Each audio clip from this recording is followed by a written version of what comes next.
Bonjour, je vais vous expliquer les différentes étapes par lesquelles vous allez passer lors de la réalisation de votre bilan de compétences. La première étape est un entretien préalable non engageant. Lors de cet entretien, vous allez m'exposer votre situation professionnelle actuelle et vos attentes vis-à-vis du bilan de compétences. Pour ma part, je vais vous expliquer ce qu'est le bilan de compétences et comment je vais vous accompagner dans cette démarche.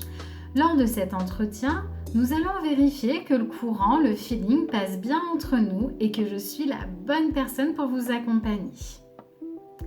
À l'issue de cet entretien préalable, si vous souhaitez vous engager dans un bilan de compétences avec moi, nous passerons à la deuxième étape.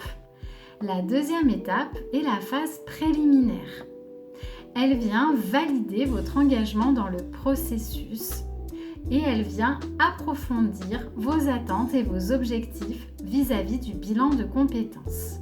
Nous passerons ensuite à la troisième étape, qui est la phase d'exploration. La phase d'exploration se divise en deux parties. La première partie est la connaissance de soi. On va venir explorer qui vous êtes. Quelles sont vos valeurs?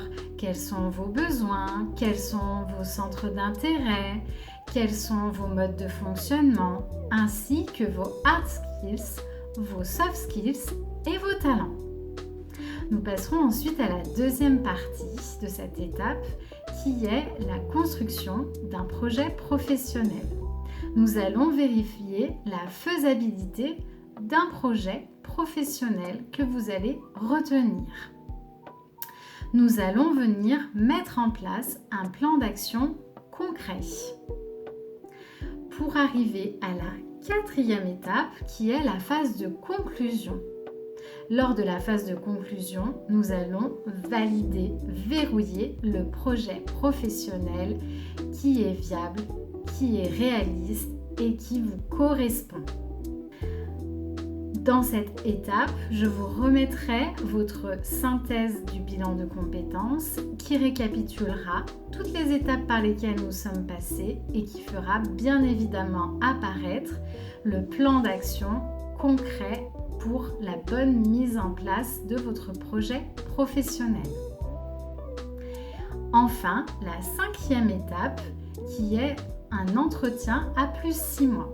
6 mois après la réalisation de votre projet professionnel, nous aurons un entretien qui permettra de vérifier l'efficacité du bilan de compétences, la mise en place de votre projet professionnel et s'il y a des difficultés, mettre en place des actions correctives.